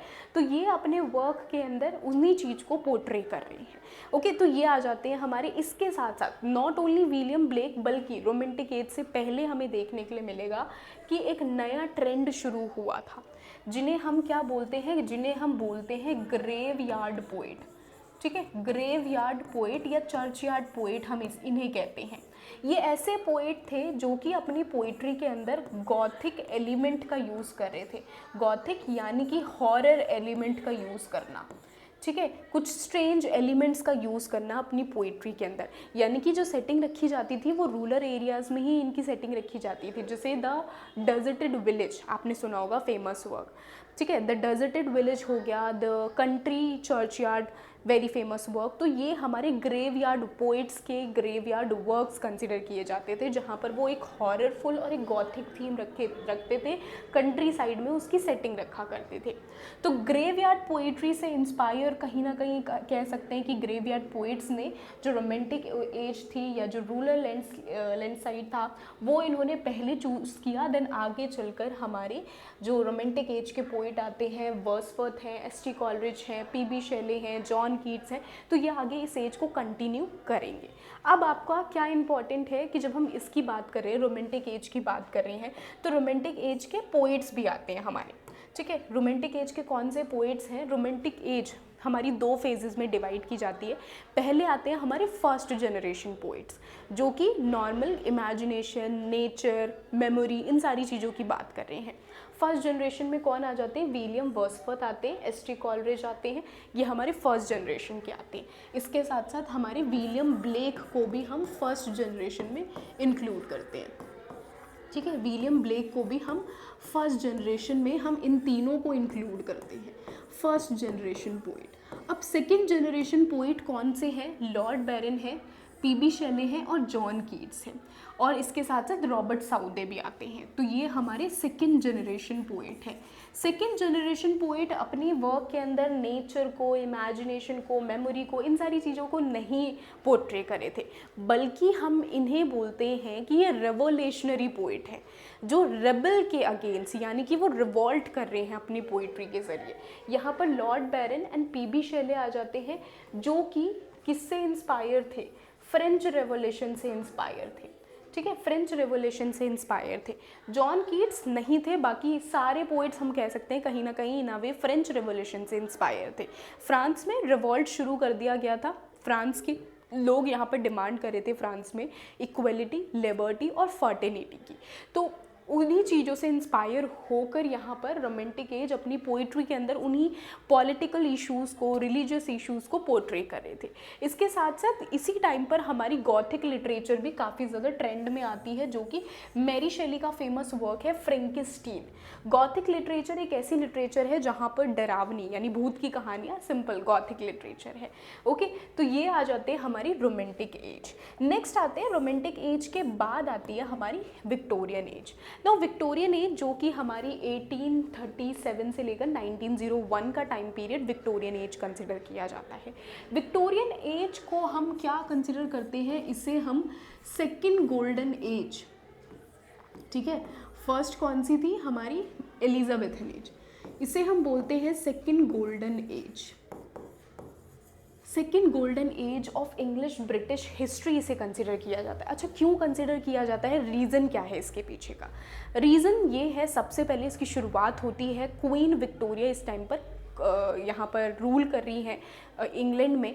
अब आपने सुना होगा कि कोहिनूर का हीरा किसने लिया, विक्टोरिया के पास चला गया हमारा कोहिनूर का हीरा। हुआ क्या, इस टाइम पर इंडस्ट्रियलाइजेशन ऑन पीक पहुँच गया, जिसकी शुरुआत 1600 में हुई थी। अब इंडस्ट्रियलाइजेशन में वर्ल्ड वाइड इंग्लैंड ने काफ़ी अच्छी ग्रोथ की, ना सिर्फ इंडस्ट्रियलाइजेशन बल्कि इस टाइम पर उन्होंने अलग अलग कंट्रीज़ को कॉलोनाइज करना भी शुरू कर दिया था। इंडिया को कॉलोनाइज कर चुके थे, अमेरिका को कॉलोनाइज कर चुके थे, अफ्रीका को कॉलोनाइज कर चुके थे। तो वाइडली ये अपने आप को रिकॉग्नाइज कर रहे थे, और मतलब गोल्डन पीरियड इसलिए क्योंकि सिर्फ और सिर्फ यहाँ पर एलिजाबेथन एज की तरह हर एक फील्ड में नहीं, लेकिन सिर्फ और सिर्फ एक ही फील्ड में इन्होंने ग्रो किया था, और वो था इनका इकोनॉमिक सेक्टर, ठीक है। सिर्फ और सिर्फ इकोनॉमिकली इन्होंने ग्रो किया था, बाकी की फील्ड में यानी कि जो गरीबी थी, ऑफ कोर्स गरीब लोग गरीब हो रहे थे, अमीर अमीर हो रहे थे, तो बाकी में इन्हें सेम वही सिचुएशन फेस करनी पड़ रही थी। ओके, बहुत बुरे हालात थे, लेकिन इकोनॉमिकली काफ़ी ज़्यादा इन्होंने वाइडली ग्रो किया था। तो ये हमें देखने के लिए मिलेगा, ये एक ऐसी एज है जहाँ पर इंडस्ट्रियल रेवोल्यूशन हो रहा है, यानी कि जो राइटर्स हैं वो खुश नहीं है इस एज से। Although queen queen was very happy, और उसे क्या ही फ़र्क पड़ता है। तो क्वीन खुश हैं और वो अपनी सेलिब्रेट कर रही हैं, और सेलिब्रेशन के लिए एक ग्रेट पैलेस में सेलिब्रेट भी किया गया था, और ग्रेट एग्जीबिशन भी रखा गया था। उस एग्जीबिशन के अंदर जितने भी चोरी का माल था, यानी कि जितना भी कोहिनूर का हीरा हो गया, जितने भी चीज़ें हो गई जो बड़ी बड़ी अलग अलग कंट्रीज से उन्होंने उठाई हैं, इनका इंफ्रास्ट्रक्चर को पोर्ट्रे करना, आर्किटेक्चर को पोर्ट्रे करना, कुछ यूनिक चीज़ों को पोर्ट्रे किया गया था उस ग्रेट एग्जीबिशन में। ओके, और वो एग्जीबिशन सिर्फ और सिर्फ इसलिए रखा गया था ताकि ये बता सकें, इंग्लैंड बता सके कि हम कितने पावरफुल बन चुके हैं, वाइडली वो लोगों को ये बता सके। ओके, तो ये हमें देखने के लिए मिलेगा कि विक्टोरियन एज में चलो ग्रोथ तो हो रही है, लेकिन कैसे जो राइटर्स हैं, जो आम जनता है, वो खुश क्यों नहीं है, और हमें कैसे पता खुश नहीं है। इस टाइम पर हमें देखने के लिए मिलेगा कि अलग अलग सोशल रिफॉर्म्स किए गए थे। सोशल रिफॉर्म्स में कौन से रिफॉर्म्स आ जाते हैं, यानी कि जो फीमेल थी हमारी मैरी वोllstonecraft, उनका फेमस वर्क आता है vindication rights for the women, जहाँ पर वो बात करती हैं विमेन को राइट्स की, वोटिंग राइट्स की ज़रूरत है। तो विमेन को वोटिंग राइट्स दिए गए, वोटिंग राइट की डिमांड की। स्लेवरी को बंद किया गया था, बैन कर दिया गया था, लेकिन फिर भी इलीगली स्लेवरी जो थी वो कंटिन्यू चल रही थी। तीसरी चीज़ हमें देखने के लिए मिलेगा कि यहाँ पर ग्रेट रिफॉर्म किया गया था, जहाँ पर जो कॉमन लोग हैं, यानी कि जो मेन हैं, जो कॉमन लोग हैं, उनको भी अब वोटिंग राइट प्रोवाइड किए जाएंगे। इससे पहले क्या होता था, सिर्फ और सिर्फ ऐसे लोग जो कि अच्छी मतलब कि जो बिजनेस क्लास से बिलोंग करते हैं, सिर्फ उनको ही वोटिंग राइट थे।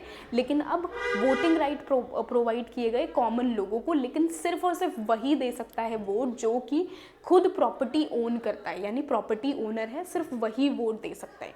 देन उसके बाद द पुअर लॉ एक्ट आया था, जिसमें सभी को वोटिंग राइट्स प्रोवाइड किए गए थे, चाहे वो मतलब कि प्रॉपर्टी ओन करे ना करे, सभी को वोटिंग राइट्स प्रोवाइड किए गए थे।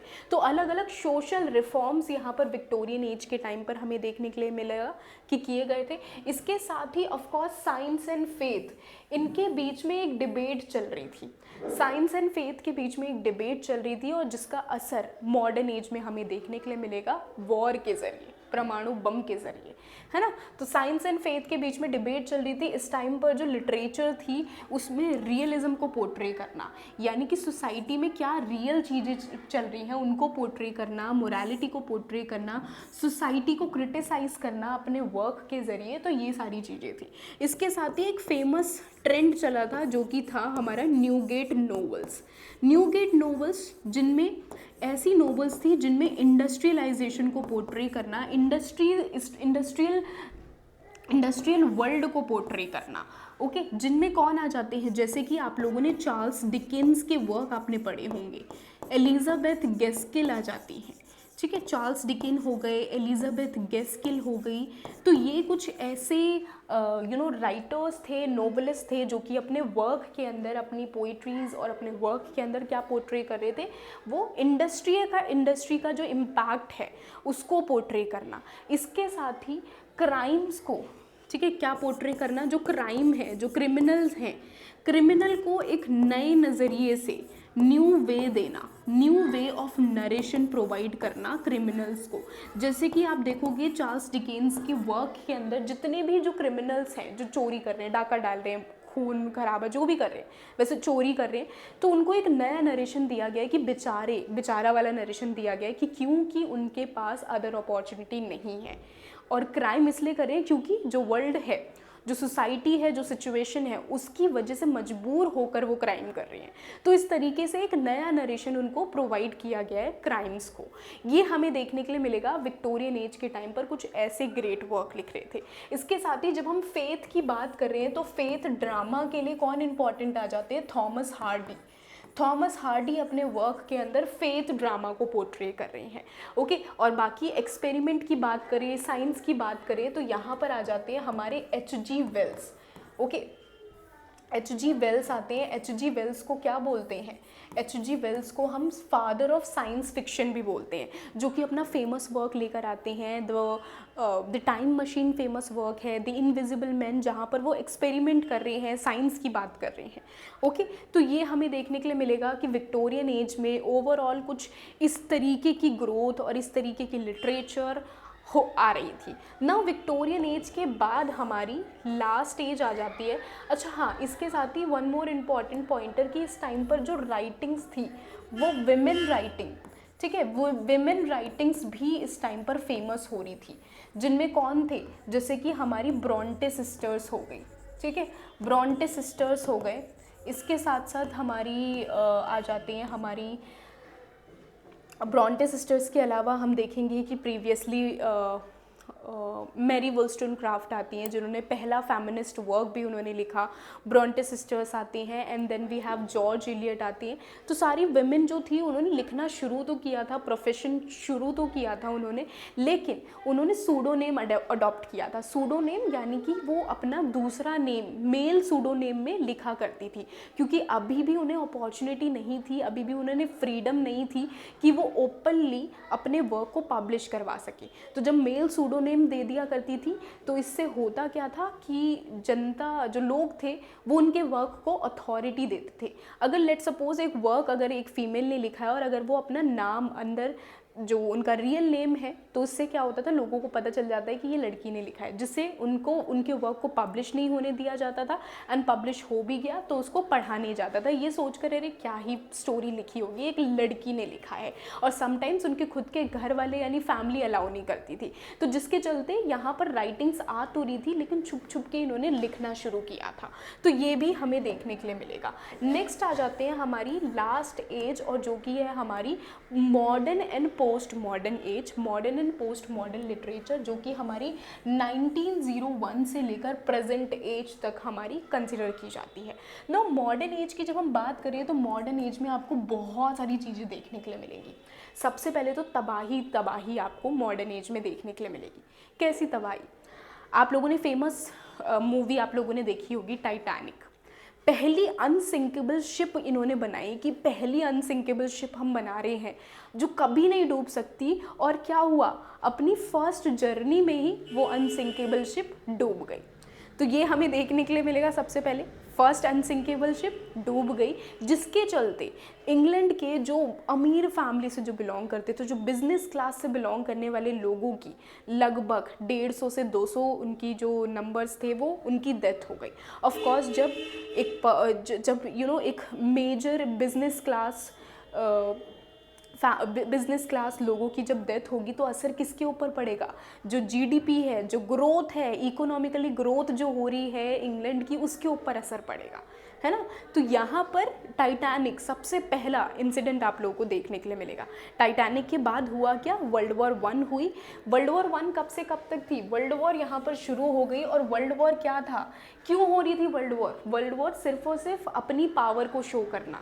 यूएसए बोल रहा था मैं इतना पावरफुल हूँ, और यूएसएसआर बोल रहा था मैं इतना पावरफुल हूँ, है ना। तो वर्ल्ड वॉर 1 आई थी, जो कि हमारी आती है हमारी 1930 से लेकर 1940 से लेकर, है ना, 1940 से लेकर 1980s तक हमारी वर्ल्ड वॉर 1 चली थी। उसके बाद 1932 से लेकर 1945 तक वर्ल्ड वॉर 2 आ जाती है हमारी, ठीक है।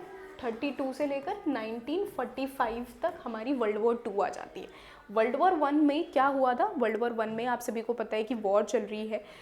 वर्ल्ड वॉर 1 जितनी खतरनाक थी उससे भी ज़्यादा खतरनाक थी वर्ल्ड वॉर 2। इस टाइम पर क्या हुआ? परमाणु बम गिराए गए जापान, नागासाकी, हिरोशिमा पर। इसके साथ साथ जो हिटलर था उसने अपनी दिखा दी कि हाँ, कि किस लेवल तक ह्यूमैनिटी गिर सकती है। हिटलर ने बड़े लेवल पर, मास लेवल पर जूइश लोगों को ख़त्म कर दिया, जूइश की रेस को ख़त्म कर दिया। अलग से ऑस्टविच में कॉन्सेंट्रेशन कैंप बनवाए गए थे।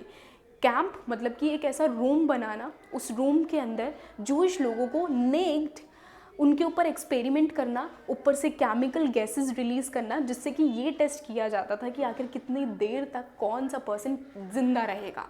तो इतने मास लेवल पर जूइश लोगों की यहाँ पर डेथ हमें देखने के लिए मिलेगी, ह्यूमैनिटी का लॉस देखने के लिए मिलेगा, और हिटलर का राइज होता है वर्ल्ड वॉर 2 के टाइम पर। तो जर्मनी जो था, जर्मनी में तो ऑफकोर्स बड़े लेवल पर, मास लेवल पर ये सारी चीज़ें हो रही थी, लेकिन इसके साथ साथ इंग्लैंड में भी ये सारी चीज़ें, इनका असर देखने के लिए मिलेगा। लिटरेचर में इनका असर हमें देखने के लिए मिलेगा। ओके, तो जो लिटरेचर थी, मॉडर्न एज की लिटरेचर, वो एक्सपेरिमेंट हो गई थी। एक्सपेरिमेंट यानी कि लिटरेचर के अंदर अब कोई भी मोरालिटी की बात नहीं कर रहा, कोई भी सीख नहीं दे रहा कि ऐसा करना चाहिए, वैसा करना चाहिए, कोई भी रिलीजियस मोरल की बात नहीं कर रहा लिटरेचर के अंदर, कोई भी वैल्यू की बात नहीं कर रहा लिटरेचर के अंदर। लिटरेचर में आपको देखने के लिए मिलेगा कि अलग अलग एक्सपेरिमेंट्स करना, जैसे स्ट्रीम ऑफ कॉन्शियसनेस फेमस था, मिसेस डेलोवे, अ वेरी फेमस वर्क, जहाँ पर जो थॉट्स हैं वो एक ही लगातार बहाव में बहते चले जा रहे हैं, तो उन थॉट्स को पुट करना, स्ट्रीम ऑफ कॉन्शियसनेस हो गया। इसके अलावा एलिनेशन थीम हो गई, अपसर्डिटी हो गई, इमेजिज्म हो गया, शोरलिज्म हो गया। कुछ भी आर्ट हो सकता है, अगर एक आर्टिस्ट ने बोल दिया कि ये एक आर्ट है, आर्ट फॉर आर्ट सेक हो गया, है ना। तो ऐसे अलग अलग तरीके के जो ट्रेंड थे, एक्सपेरिमेंट्स लिटरेचर के अंदर हुआ, और ये जितनी भी तरीके की जो ट्रेंड्स आ रहे थे, ये सिर्फ और सिर्फ ये बता रहे थे कि ह्यूमैनिटी का लॉस हो चुका है, ह्यूमैनिटी ख़त्म हो चुकी है, वर्ल्ड ख़त्म हो चुका है। फ्यूचर की बात करना कि फ्यूचर में अब क्या, अब आगे क्या, सारी चीज़ें तो ख़त्म हो चुकी हैं, पूरी दुनिया ख़त्म हो चुकी है। तो ये जो लॉस है मॉडर्न एज में आपको देखने के लिए मिलेगा, इन लॉस को पोर्ट्रे करना, इन लॉस को प्रोजेक्ट करना, होपलेस सिचुएशन को प्रोजेक्ट करना, एग्जिस्टेंशियलिज्म को पुट करना कि हम एग्जिस्ट ही क्यों करते हैं, why do we exist, reason क्या है हमारे एग्जिस्ट करने का। तो ये ऐसे लिटरेचर आ रही थी, ऐसे मूवमेंट्स यहाँ पर लिटरेचर में देखने के लिए मिलेगा ड्यूरिंग मॉडर्न एज। तो ये तो हो गई हमारी मॉडर्न एज। मॉडर्न एज के फेमस राइटर कौन से हैं? टी.एस. इलियट है, वर्जीनिया वुल्फ है, जोसेफ कॉनराड है, जी.बी. शॉ आ जाते हैं। तो ये कुछ मॉडर्न एज के फेमस राइटर्स हैं जो अपने वर्क के अंदर इन सारी चीज़ों को फ्रेगमेंटेड नरेटिव को पुट कर रहे थे। Now what is post modern age? Post modern age क्या है? पोस्ट मॉडर्न एज जो कि रिएक्शन है मॉडर्न एज पर।